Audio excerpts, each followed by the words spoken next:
Él era Dios y era hombre, era el camino y la luz, la verdad en él estaba, era su nombre Jesús.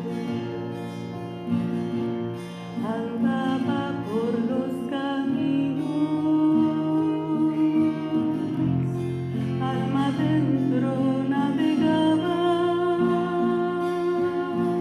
desde la barca de Pedro, del amor la red echaba. Pobre entre todos los pobres, grande entre todos los grandes, sencillo con los sencillos, su verdad fue por delante. Él era Dios y era hombre, era el camino y la luz, la verdad en él estaba, era su nombre Jesús. Hablaba de pocas cosas, se acercó a los que sufrían, les dio pan a los hambrientos y a los tristes dio alegría. No predicó en el desierto, que es predicar siempre en balde. Hablaba al fondo del hombre, donde duelen las verdades. Él era Dios y era hombre, era el camino y la luz,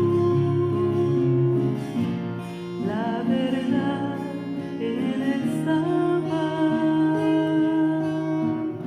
era su nombre Jesús.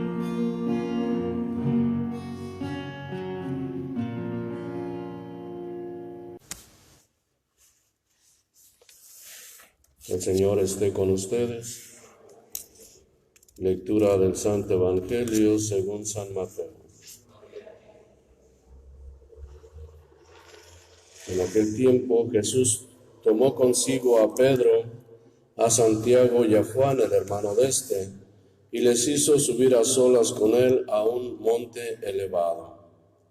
Allí se transfiguró en su presencia, su rostro se puso blanco, resplandeciente como el sol, y sus vestiduras se volvieron blancas como la nieve.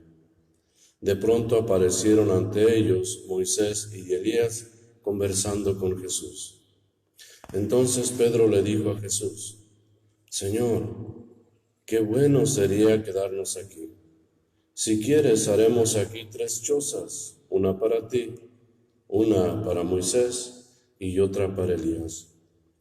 Cuando aún estaban hablando, una nube luminosa los cubrió y de ella salió una voz que decía: Este es mi Hijo muy amado, en quien tengo puestas mis complacencias. Escúchenlo. Al oír esto, los discípulos cayeron rostro en tierra, llenos de un gran temor. Jesús se acercó a ellos, los tocó y les dijo: Levántense y no teman. Alzando entonces los ojos, ya no vieron a nadie más que a Jesús. Mientras bajaban del monte, Jesús les ordenó: No le cuenten a nadie lo que han visto, hasta que el Hijo del Hombre haya resucitado de entre los muertos. Palabra del Señor.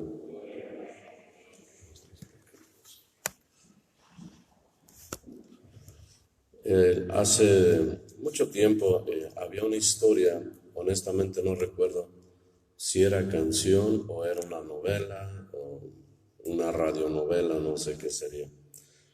Pero en esta hablaba de una pareja que se amaban mucho, inclusive iban a casarse, ya tenían todos los planes, eran un pueblo por allí muy pequeño y tuvieron relaciones antes de casarse, de lo cual la mujer quedó embarazada.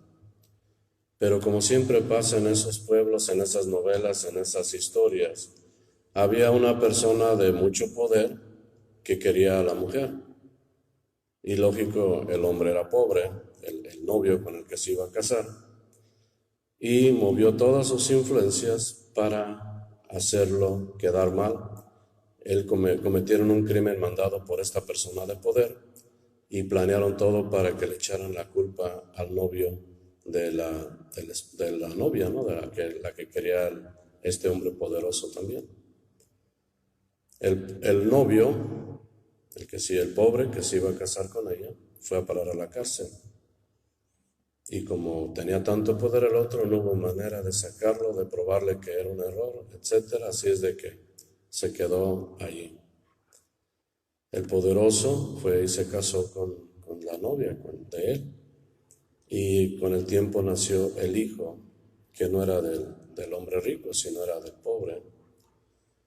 Y su mamá se encargó de comentarle a su hijo cuando iba creciendo que su padre estaba en la cárcel por una injusticia. Ella estaba segura que él no había cometido ese error, ese crimen del que se le acusaba. Este hijo desde niño pensó que se necesitaba alguien que viniera a demostrar la inocencia de su papá. Resuelto, empezó a estudiar, estudió leyes. Mientras tanto, el papá, el hombre aquel pobre, pues, pasaba en la cárcel toda su vida.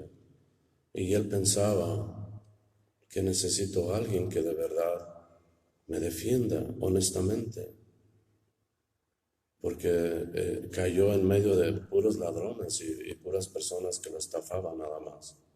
Digo, ¿cuánta falta me hace de verdad que alguien venga en mi auxilio, en mi ayuda, para que pueda yo salir libre de esto? Llegó el día en que su hijo se graduó, licenciado, porque él estaba dispuesto a hacer todo para salvar a su papá. Una vez ya hecho licenciado, empezó a mover todas las leyes, a buscar testigos y finalmente logra escapar y logra que dejen libre a su papá. Cuando están en el juicio, el hijo, aquel abogado se identifica: yo soy el hijo de este que ustedes cometieron una arbitrariedad, a quien acusaron de un crimen que no había cometido e era inocente. Todos se quedaron, nunca creyeron que fuera a llegar un día así como esos, en que el hijo de aquella persona hiciera todo lo posible para salvarlo y se identificara después de salvarlo: yo soy el hijo de esta persona que ustedes pues humillaron, culparon injustamente. Lógico, ya cae la justicia sobre las personas culpables.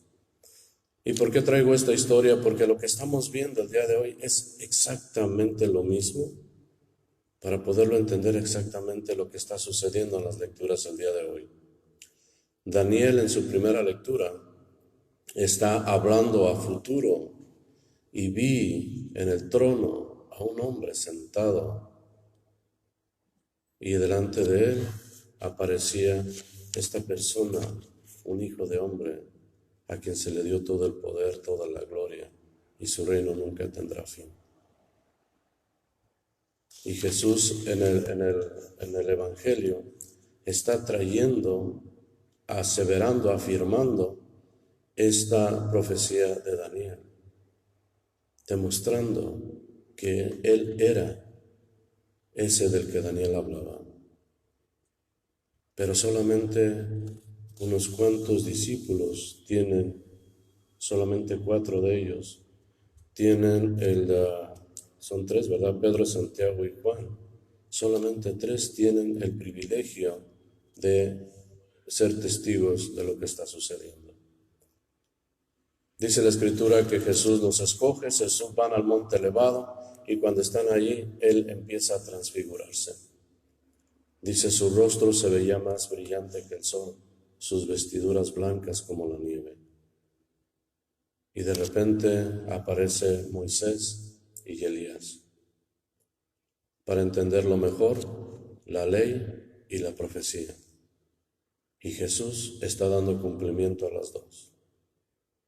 Él personifica la ley y en Él se cumplen todas las profecías. Y se revela ante estos 3 discípulos, quienes al ver toda aquella majestad y aparte la voz que escucharon, el testimonio de Dios, este es mi Hijo, en quien me complazco, escúchenlo. ¿Qué más prueba se quiere de reconocer al enviado, al Mesías, de aquel de quien Daniel estaba hablando y de quien todos los profetas hablaban? Se cumple perfectamente en Jesús.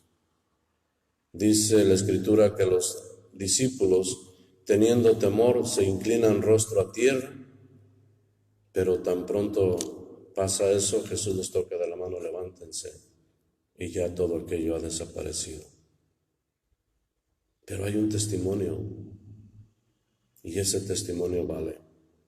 Y por eso es que la iglesia, después de 2000 años, sigue siendo tan fuerte y se va multiplicando cada vez más, porque se tiene la seguridad y la seriedad. Se inició con testimonio. Pedro lo está diciendo, Pablo lo está diciendo en su segunda lectura, porque fuimos testigos. Nadie nos lo dijo, nosotros lo vimos, lo escuchamos y tuvimos contacto con todo esto. Por eso vienen los mártires, viene el derramamiento de sangre, porque no es ninguna mentira en la que está basada la religión cristiana católica. Viene de una verdad, de alguien que lo vio, alguien que lo palpó, alguien que estuvo allí. Y si la gente le decía, renuncia a eso, ¿por qué voy a renunciar si eso es cierto? No es una historia, no me la inventé, es cierto. Lo vivimos, lo vimos, lo tocamos. Dice Pablo en su segunda lectura. Y era más bien Pedro, no era Pablo. Y Pedro era el que estuvo allí presente ese día. Dice, cuando los anunciamos la venida gloriosa y llena de poder de nuestro Señor Jesucristo, se lo hacemos fundados, no en fábulas, hechas con astucia, sino por haberlo visto con nuestros propios ojos. ¿Cuál es la invitación que tenemos nosotros en este día de la transfiguración, después de escuchar estas lecturas? Definitivamente solamente nos queda un solo camino: creer en ese Jesús, que es el Hijo de Dios, que es el Mesías, que es el enviado. Y después, ¿cuál es el siguiente paso después de creer? Hacer todo lo posible para entrar a ese grupo, a ese reino que Él tanto estuvo anunciando. Para entrar a ese reino solamente se puede de una manera: haciendo una conversión, retirándonos de todo aquello que nos aleja de Dios, dejando atrás todo pecado, dejando atrás todos malos pensamientos, malas obras, vicios, todo aquello que nos aleje de Dios. Debemos de dejarlo a un lado para pasar a entrar a este reino que nos corresponde. Un reino que se ha visto, se ha palpado el día de la transfiguración del Señor. Pensemos pues en este día y pidámosle a Dios, primero, que nos abra bien los ojos y los oídos para darnos cuenta de lo que está sucediendo y cómo Jesús se está manifestando completamente, sin más rodeos. Aquí estoy. Así es, yo estoy cumpliendo todo y el Padre me está dando testimonio de mí. ¿Qué más queremos? Si alguien todavía tenía duda de que si Dios, que si Jesús, que si la iglesia, después de estas lecturas, el que todavía siga pensando, pues es que lo voy a pensar, ya no hay remedio. Porque después de esto, ¿qué más nos queda más que solamente creer y hacer todo lo posible para entrar a ese reino, a ese grupo de personas que van a participar del banquete al final de los tiempos, de esa cena del Señor, de ese gran festín que realizará Dios al final de los tiempos, donde se dice que Jesús se une con su esposa, que es la iglesia. Y la iglesia no es el templo, no es el edificio, somos cada uno de nosotros. Pidámosle a Dios pues en este día que nos dé esa fuerza y esa sabiduría para alejarnos del pecado, acercarnos más a Él, principalmente decirle, te reconozco como mi Señor, te reconozco como el enviado, como el Mesías, como Dios mismo, que así sea.